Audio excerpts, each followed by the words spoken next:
स्वागत है आप सबका अर्चना की बैठक में। आज की कहानी के कथाकार हैं भूतपूर्व IAS अधिकारी सुरेंद्र कुमार और कहानी का उन्वान है झुमरी। आचार्य विष्णुपद शास्त्री एक ज्ञानी पुरुष थे। धर्म ग्रंथों के प्रकांड विद्वान और विवेचक।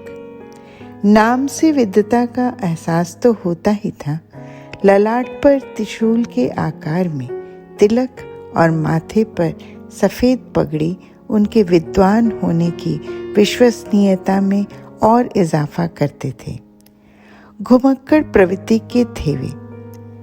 हर एक साल 1-1.5 महीने के लिए, खासकर गर्मियों में, गांव में पदार्पण करते थे।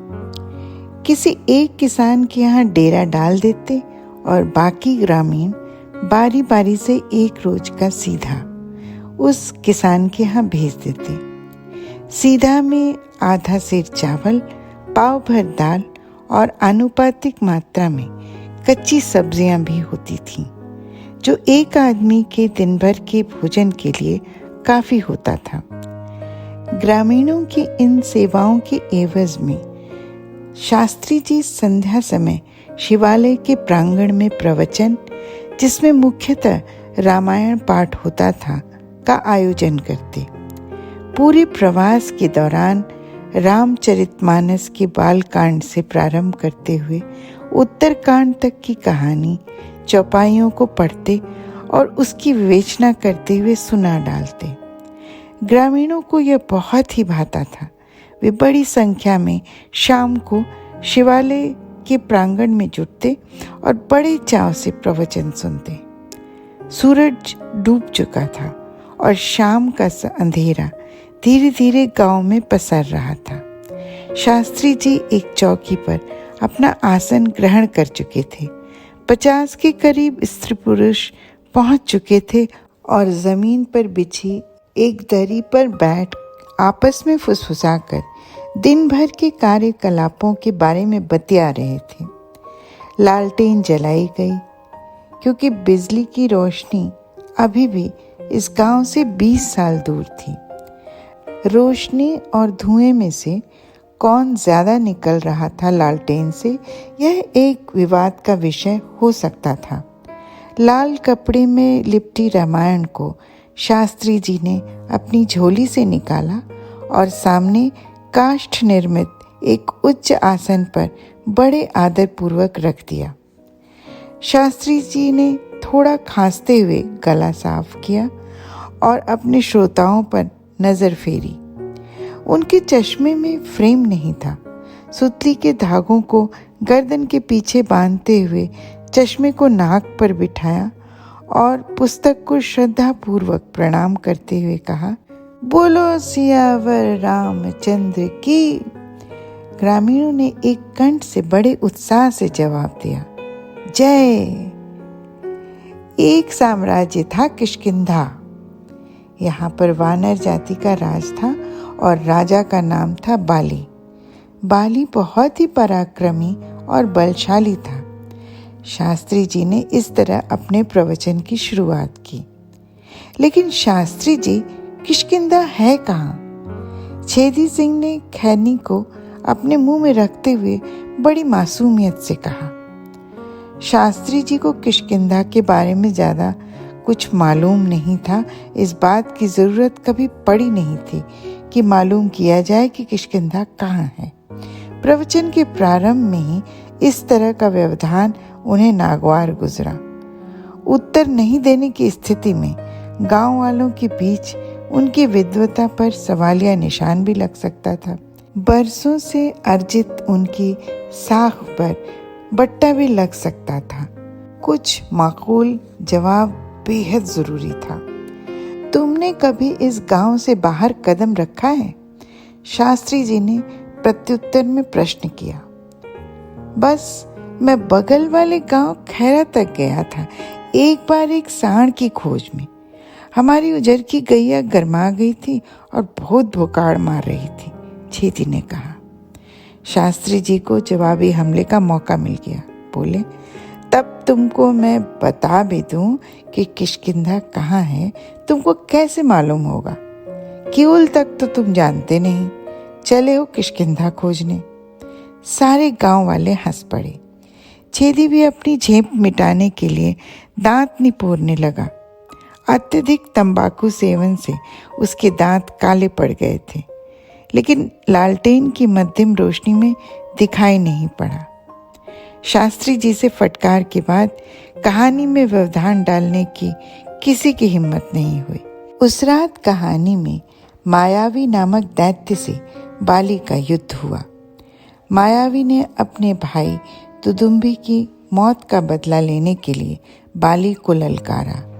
अपने इस दुस्साहस का उसे शीघ्र ही भान हो गया, क्योंकि एक वरदान के मुताबिक बाली जिससे भी लड़ता था, प्रतिद्वंदी का आधा बल बाली को मिल जाता था।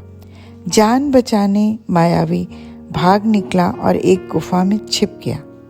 दहाड़ मारते बाली भी गुफा में घुस गया। बाली का भाई सुग्रीव गुफा के द्वार पर प्रतीक्षा करने लगा। घमासान लड़ाई हुई मायावी और बाली के बीच। 28 महीने तक युद्ध चलता रहा। गुफा द्वार से खून की धाराएं बह निकली। यह देखकर सुग्रीव का मन आशंका से घबरा उठा। उसे लगा कि बाली का वध हो गया है और मायावी इस द्वंद्व युद्ध में विजयी हो गया है। उसे यह भी लगा कि मायावी बाहर निकलकर उसे भी मार डालेगा। इस डर से सुग्रीव ने गुफा के प्रवेश द्वार पर एक बड़ी सी चट्टान रख दी, ताकि दैत्य बाहर नहीं निकल पाए। गुफा के द्वार को बंद कर सुग्रीव भागकर राजधानी किष्किंधा पहुंच गया और राज्य सिंहासन पर पदासीन हो गया। लेकिन जीत तो बाली की ही होनी थी। उसे जबरदस्त वरदान जो प्राप्त था। कुछ सप्ताहों के बाद बाली गुफा के द्वार को अपने असीम बल से खोलकर बाहर निकला और किष्किंधा पहुंच गया। राजगद्दी पर सुग्रीव को बैठा देखकर उसके क्रोध की सीमा न रही। उसने सुग्रीव की जमकर धुनाई की। सुग्रीव ने जान बचाकर भाग निकलने में ही अपनी भलाई समझी। वह भागकर मतंग पर्वत पर छिप गया, क्योंकि बाली को श्राप था कि इस पर्वत पर कदम रखते ही उसका मस्तक फट जाएगा और वह मृत्यु को प्राप्त होगा। इसलिए बाली ने कभी मतंग का रुख नहीं किया। लेकिन क्रोधवश उसने सुग्रीव की खूबसूरत पत्नी रूमा को जबरदस्ती अपनी पत्नी बना लिया, जबकि बाली की एक बेहद सुंदर पत्नी थी जिसका नाम तारा था। अपने इस अपमान का बदला लेने के लिए सुग्रीव ने भगवान राम का सहारा लिया और दोनों ने मिलकर बाली को धोखे से मार डाला। इस तरह से बाली को अपने किए की सजा मिली और सुग्रीव ने पुनः अपनी पत्नी को प्राप्त कर लिया। कथा कहते कहते रात काफी बीत चुकी थी। श्रोताओं की जम्हाई लेने की आवाजें आने लगी थीं। एक स्त्री तो जमकर खर्राटे भी ले रही थी। आखिर दिन भर के थके हारे कब तक बाली के लिए शोक मनाते। शायद आज के कथा वचन को यहीं खत्म करना पड़ेगा, शास्त्री जी ने सोचा। उन्होंने अपना चश्मा उतारा और आसमान की तरफ नजरें उठाईं। सतभैया और तीन भैया तारा समूहों को खोजा और आसमान में उनकी स्थिति से समय का अंदाजा लगाया। शास्त्री जी ने बड़ी श्रद्धा से रामायण के पन्नों को बंद किया और पवित्र पुस्तक को लाल कपड़े से लपेटते हुए प्रणाम किया और जोर से आवाज लगाई, बोलो सियावर रामचंद्र की। ग्रामीणों ने अपनी अपनी नींद तोड़ते हुए स्वर में जवाब दिया, जय। प्रवचन का अंतिम और बहुत ही महत्वपूर्ण भाग अभी भी बाकी था। उनकी कहानियों का अंत तभी अर्थपूर्ण था जब गांव वालों को इससे कोई नैतिक शिक्षा मिले। सिर्फ कहानी तो मात्र मनोरंजन का विषय होता है। यदि यह सामाजिक उत्थान में योगदान न कर सके तो फिर यह निरर्थक है। शास्त्री जी कुछ ऐसा ही सोचते थे।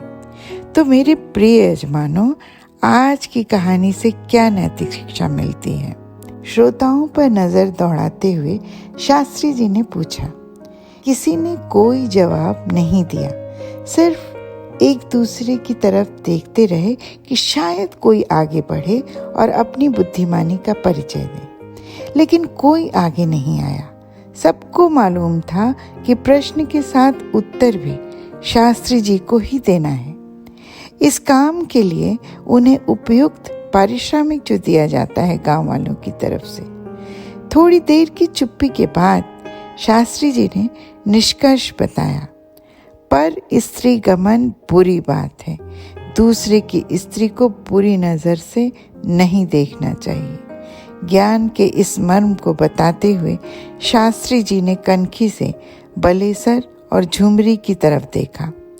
ये दोनों आपस में विवाहित न होते हुए भी इनके अंतरंग होने के किस्से सब लोग पीठ पीछे बड़े चटखारे लेकर एक दूसरे को सुनाया करते थे। पराई स्त्री से दुर्व्यवहार के कारण बाली को अपने राजपाट और प्राण से भी हाथ धोने पड़े। गरुड़ पुराण के अनुसार पर स्त्री गमन करने वालों को नरक में तरह तरह की यातनाएं दी जाती और अगले जन्म में निम्न स्तर के जानवरों के रूप में पृथ्वी लोक पर जन्म लेना पड़ता है। शास्त्री जी ने एक फिर से चेतावनी दी। सत्संग खत्म हो गया था। लोगों ने एक दूसरे को राम राम कहा और अपने अपने घरों की तरफ चल पड़े। मैं भी पिताजी के साथ धीरे धीरे पीछे पीछे चलने लगा। रास्ते में कुछ मनचले बलेसर से ठिठोली करने लगे। एक ने पूछा, क्या बलेसर, अपने ही घर जा रहे हो ना? घर का रास्ता भूल तो नहीं गए? बलेसर ने इसका जवाब देना जरूरी नहीं समझा। चुपचाप चलते हुए एक नुक्कड़ पर अपनी गली में मुड़ गया। ये बात दीगर है कि झुमरी का घर भी उसी गली में था। किसी को नहीं मालूम ठीक ठीक कि बलेसर कहाँ गया, लेकिन लोगों की कल्पनाओं को कौन लगाम दे। सोने के लिए छत पर खटिया बिछाई और लेट गया, लेकिन आंखों से नींद गायब थी। मैं टुकुर टुकुर आसमान में तारे गिनता रहा। बार बार बाली का ख्याल आ रहा था। मेरा बाल मन इस बात को समझ नहीं पा रहा था कि बाली के पास अत्यंत सुंदर और बुद्धिमती पत्नी तारा के होते हुए भी उसको सुग्रीव की पत्नी को अनीतिपूर्ण तरीके से अपनाने की क्या जरूरत थी। पत्नी भी ऐसी वैसी नहीं। तारा दैत्यों और दानवों के द्वारा समुद्र मंथन के दौरान समुद्र से निकली थी। इस मंथन में बाली ने देवताओं की तरफ से अपना योगदान दिया था। इसी के बदले देवताओं ने बाली से खुश होकर तारा को उपहार स्वरूप उसे प्रदान किया था। बाद में बाली ने विधिवत तारा से विवाह कर लिया। ऐसी अनूठी पत्नी के होते हुए बाली को रूमा के पीछे भागने की क्या जरूरत थी? सोचते सोचते पता नहीं कब आंख लग गई। झुमरी पूरे गांव में अनूठी थी। उसके जैसा कोई नहीं था। अन्य औरतों की तरह वह कभी खेतों में काम करते हुए नहीं देखी जाती थी। उसका घरवाला सुदूर कलकत्ता में एक फैक्ट्री में काम करता था। महीने के पहले सप्ताह में डाकिया उसके घर जरूर आता था, मनी ऑर्डर की रकम लेकर। इसलिए उसे रोजमर्रा के खर्चे के लिए अपने हाथों को गंदा करने की जरूरत नहीं थी। अक्सर रंग बिरंगी साड़ी और ब्लाउज में माथे पर बड़ी सी लाल बिंदी लगाए बाजार जाती थी। घर का सामान खरीदने के लिए सामान्यतः जितनी बार बाजार जाना चाहिए उससे कुछ अधिक। वह बाजार में क्या करती होगी इसका मुझे ज़्यादा ज्ञान नहीं था, लेकिन मुझे ये मालूम था कि बाजार में उसकी एक रिश्तेदार रहती थी जो उम्र के साथ काफ़ी अशक्त हो चुकी थी। झुमरी भी तो घर में अकेली ही रहती थी। शायद अपना वह कुछ वक्त अपने रिश्तेदार के साथ साझा करती थी। एक बार जब कुदाल चलाते हुए मेरा पैर कट गया था, तब मैं बाजार की शुरुआत में ही जो सरकारी प्राथमिक स्वास्थ्य केंद्र था वहाँ गया था पट्टी बंधवाने। वहाँ पर मैंने झुमरी को उस बुढ़िया के साथ देखा था। डॉक्टर से मिलने के लिए अपनी बारी का इंतज़ार करते हुए। लेकिन जितना मुंह उतनी बातें। कल्पना की उड़ान को कौन रोक सका है आज तक। झुमरी का नाम उसके माँ बाप का दिया हुआ था, कदाचित जन्म के पश्चात नामकरण की वेला में। लेकिन उसका एक और नाम था, डीजल। ये भी भला कोई नाम हुआ? एक आदमी, वह भी एक बेहद खूबसूरत औरत का नाम डीजल। यहाँ तक कि बच्चे भी जो जवानी की दहलीज पर ताक झांक यदा कदा करने लगे थे, वे भी, लेकिन सब पीठ पीछे ही उसका नाम डीजल पुकारते। सामने किसी की हिम्मत नहीं थी। उन दिनों यह कभी समझ में नहीं आया कि इस अजीब नाम के पीछे क्या रहस्य है। कुछ बड़ा हुआ तो मुझे लगा कि यह वो जमाना था जब रेल की पटरियों पर भाप इंजन से चलने वाली रेलगाड़ियों का एक छत्र राज्य था। बिल्कुल जेम्स वाट वाली ओरिजिनल मॉडल, कोयले से चलने वाली छुक छुक छुक छुक। 2 जने मिलकर चलाते थे, एक ड्राइवर, दूसरा खलासी। खलासी इंजन के धधकते हुए पेट में लगातार बेलचे से कोयला झोंकता और ड्राइवर अपनी सीट पर बैठकर पटरी पर नजर रखते हुए जरूरत बेजरूरत इंजन की सीटी बजाता। पटरी की छाती को रौंदती हुई रेलगाड़ी ढेर सारा काला धुआं उगलती, जो घास फूस और खपड़ों से बने छतों से निकलते सफ़ेद धुओं से घुल मिल जाती। भारतीय रेल उन दिनों डीजल से चलने वाले इंजन को पटरी पर लाने की प्रारंभिक कोशिश कर रही थी। लंबी दूरी की रेलगाड़ियों में ऐसे इंजन लगने शुरू हो गए थे। जेम्स वाट मॉडल वाले काली कलूटी कुरूप भाप इंजनों के मुकाबले देखने में ज़्यादा सुंदर और स्मार्ट, शोर भी कम मचाती थी और धुआं भी कम निकालती थी और संभवतः अधिक तेज भी चलती थी। इंजनों की दुनिया में काली भैंसों के बीच सफ़ेद कामधेनु जैसी आधुनिकता और प्रगति की प्रतीक थी। Diesel engine. गांव के खेतों में काम करने वाली मैले कुचैले वस्त्रों में धूप में पकी औरतों के बीच झुमरी सबसे अलग दिखती थी, एकदम मॉडर्न, साफ सुथरी और सुंदर, शायद भाप इंजनों के बीच डीजल इंजन की तरह। मुझे लगता है उसके दूसरे नाम के पीछे यही कारण रहा होगा। शुक्रवार का दिन था। बाजार के पास के रेलवे मैदान में हाट लगता था। ग्रामीण अपने ज़रूरत के मुताबिक सामान खरीदते और बेचते थे। कुछ लोग बिना काम के ही सिर्फ मटर गश्ती भी करते थे। आज के दिन शिवालय में होने वाले प्रवचन को भी विश्राम मिला हुआ था। जब श्रोता ही व्यस्त हो तो क्या करें शास्त्री जी। बाबूजी हाट गए थे और माँ रसोई घर में रात के खाने के इंतज़ाम में लगी थी। मैं आंगन में एक छोटे बंदर के साथ खेल रहा था, जिसे एक फॉरेस्ट गार्ड रमेश बाबू हम भाइयों के मनोरंजन के लिए जंगल से लेकर आए थे।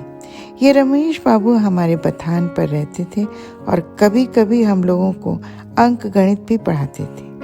बेटा, पड़ोस में किसी के यहाँ से जूरन ले आओ, घर का दही काफ़ी खट्टा हो गया है। जोरन बदलने का समय आ गया है। रसोई घर से बाहर निकलते हुए माँ ने कहा। माँ, तुम तो देख रही हो मैं खेल रहा हूँ, मैं नहीं जा सकता अभी। मैंने साफ मना कर दिया। इसलिए नहीं कि मैं वास्तव में व्यस्त था, बल्कि इसलिए कि अंधेरा छा चुका था और मेरे गांव के सारे आवारा कुत्ते और तरह तरह के भूत ठीक इसी समय गली में विचरण करने निकलते थे। मुझे अंधेरे से बहुत डर लगता था। माँ को पुत्र के बारे में सब मालूम होता है, जितना खुद पुत्र को नहीं पता। बेटा, झूठ मत बोलो। मुझे मालूम है कि तुम्हें डर लग रहा है। तुम तो बहादुर हो ना, तुम्हें डरने की क्या ज़रूरत है। और फिर मैं तो हूँ ही, यहाँ से मैं गली पर नज़र रखूँगी। माँ ने मुझे उत्साहित करते हुए पुचकारा। कोई भी बालक मौलिक रूप से डरपोक बनकर नहीं रहना चाहता। बहादुर बनने के किसी भी अवसर को गंवाना नहीं चाहता। मैंने भी अपने डर को अंदर दबाया और इस साहसिक कार्य के लिए तैयार हो गया। माँ ने मेरे हाथ में एक एल्युमिनियम की छोटी सी कटोरी थमाई और पीठ थपथपाकर गली में भेज दिया। मुझे मालूम था कि माँ दरवाजे पर खड़े होकर मुझ पर निगाह नहीं रख पाएगी। रसोई में दूध उबल रहा था। माँ कहाँ से दरवाजे पर खड़ी रहेंगी। उनको शायद ये मालूम था कि ऐसा करने की आवश्यकता भी नहीं है। गली में 51 कदम चलते ही बाईं ओर एक नीम का पेड़ था। हमारे गांव के सारे भूत प्रेत, नर पिशाच, जिन्न इत्यादि इसी पेड़ पर शाखाओं से पैर लटकाए घनी पत्तियों में छिपे रहते थे। लेकिन उनमें से एक आज पेड़ के नीचे तने के पास जमीन पर बैठा हुआ दिखा। हल्की चांदनी में एक काली सी आकृति मुझे साफ साफ दिख रही थी। दिल जोर जोर से धड़कने लगा।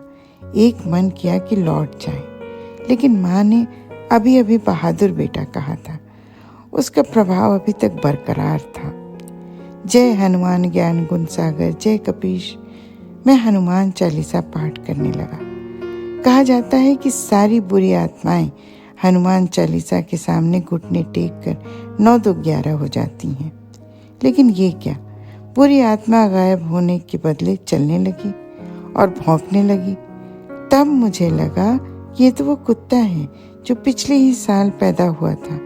अभी कुछ ज़्यादा बड़ा भी नहीं हुआ था। मुझे लगा कि इससे कोई खतरा नहीं है। चुप, भाग यहाँ से। मैंने डर से भर्राती कांपती आवाज में उसे हड़काने की कोशिश की। कुत्ता शरीफ निकला। उसने मुझे जाने का रास्ता देते हुए वहीं बैठ गया जहाँ कुछ देर पहले वह आराम कर रहा था। मैं आगे बढ़ा, लेकिन सारे दरवाजे बंद थे। लोग अभी तक हाट से लौटे नहीं थे। गली के अंत में एक घर था जिसके अध खुले दरवाजे से एक धीमी रोशनी गली तक आ रही थी। ये घर झुमरी का था। मुझे नहीं मालूम कि माँ ने जब जोरन लाने के लिए कहा तो जिन पड़ोसियों का नाम उनके दिमाग में होगा उसमें झुमरी का नाम था या नहीं। लेकिन मैंने सोचा, जोरन की गुणवत्ता का किसी आदमी के बदनाम होने से क्या संबंध। जोरन तो जोरन ही रहेगा। मिट्टी के बरामदे पर चढ़कर अधखुले किवाड़ों से मैंने अंदर झांका। कमरे के बीचों बीच आचार्य विष्णुपद शास्त्री और झुमरी खड़े थे। दोनों के बीच एक मटमैली सी रोशनी फेंकता हुआ लालटेन। शास्त्री जी की नजरें झुकी हुई थीं, जैसे जमीन के अंदर कुछ खोज रहे हों। झुमरी क्रोध से जलती आंखों से शास्त्री जी को देख रही थी। पूरा शरीर आवेश और आवेग में थरथरा रहा था। मेरे घर चोरों की तरह घुसते आपको लाज नहीं आई? झुमरी चिल्ला रही थी। झुमरी, मैंने सोचा भले सर। शास्त्री जी हकला रहे थे और वाक्य पूरा नहीं करने के बावजूद आशय लगभग स्पष्ट कर चुके थे। भले सर तो क्या भले सर? तुम्हें क्या पता है कि उससे मेरा क्या संबंध, और कुछ है भी तो तुमको क्या? भारतीय रेल की संपत्ति समझ रखा है, बेशरम। झुमरी ने दहाड़ लगाई। शास्त्री जी की जैसे आवाज छिन गई हो। बिल्कुल चुप। शायद ऐसे हालात में निपटने की अनुभव की कमी हो। झुमरी के सवाल छेदी सिंह के किष्किंधा वाले सवाल से बिल्कुल भिन्न। इस बार शास्त्री जी के पास कोई उत्तर नहीं था। झुमरी के चरणों में गिर पड़े। बोले, झुमरी, किसी को मत बताना, बर्बाद हो जाएंगे हम। मेरी जीविका समाप्त हो जाएगी। जीने का कोई आधार न रह जाएगा मेरे पास। चिंता मत करो शास्त्री, मैं आग में खड़े होकर भी तुम पर ये इल्ज़ाम लगाऊं तो भी कोई नहीं मानेगा, लेकिन तुम्हारे जैसे शैतान की बात पर सब विश्वास करेंगे, झुमरी ने कहा। शास्त्री जी सिर झुकाए रहे। अब किस आशा में हो निर्लज्ज, दफा हो जाओ यहाँ से। झुमरी ने शास्त्री जी की बची खुची अभिलाषाओं पर पानी फेरते हुए कहा। शास्त्री जी लज्जा से सर गड़ाए दरवाजा खोलकर बाहर आ गए। मैं एक पाए के पीछे अंधेरे में छिप गया। पहली बार अंधेरे की उपयोगिता का एहसास हुआ। ये भी लगा कि अंधेरे में जो दुष्ट आत्माएं विचरण करती हैं उनमें भी भावनाएं होती हैं, उन्हें भी डर लगता है, वो भी लजाते हैं, वो भी झेपते हैं। झुमरी ने गुस्से में जोर से किवाड़ बंद कर लिया और सिकड़ी लगा दी। मुझे जोरन की फिर से याद आई, क्या करें? झुमरी का दरवाज़ा खटखटाएं या उसे अपने क्रोधावेश को शीतल करने का मौका दें? मैं खाली हाथ ही लौट आया। वापसी में कुछ भी डर नहीं लग रहा था, न कुत्तों का न भूत प्रेत का। अभी अभी तो देखा था झुमरी का निडरपन, कैसे उसने हाड़ मांस वाले जिंदा नर पिशाच को पैरों में गिर कर गिड़गिड़ाने के लिए बाध्य कर दिया था। गांव वाले भी हाट से आना शुरू हो गए थे, आपस में हाट बाजार की बातों की चर्चा करते हुए। उधर माँ किसी अनहोनी के अंदेशे में बड़ी अधीरता से मुझे आवाज़ दे रही थी। मुझे देखते ही उनकी जान में जान आई। आकाश की तरफ हाथों को उठाकर भगवान को धन्यवाद दिया और मुझे गले से लगा लिया। उस रात खटिया पर लेटे हुए शाम में हुई घटना का फिर से जायजा लिया और निष्कर्ष निकाला कि आचार्य विष्णुपद शास्त्री एक मजे हुए अध्यापक हैं, बिल्कुल केमिस्ट्री टीचर अखिलेश बाबू की तरह। दोपहर के पहले रसायन शास्त्र की कक्षा में उन्होंने बताया था कि पोटेशियम क्लोरेट को मैग्नीज डाइऑक्साइड की उपस्थिति में गर्म करने से ऑक्सीजन निकलता है।